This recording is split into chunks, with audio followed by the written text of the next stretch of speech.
One of the challenges with Microsoft Word can be when the typeface and the font size aren't the type or aren't the typeface or font size that you want to use regularly, and you may want to change it. In this video, we're going to look at how we go about changing the default typeface and font size.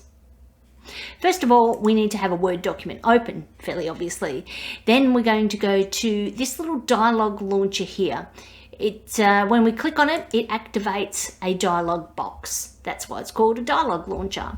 Now from here, we can choose our default typeface, whether we want regular, bold, italic, and the font size.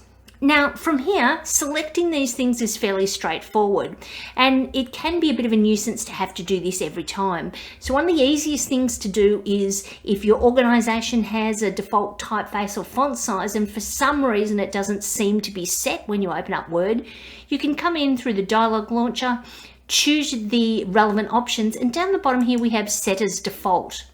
Now we have two options. The first option just sets it for this document only, and this one here does it moving forward for any documents based upon the normal .dotm template, which basically means any new Word document.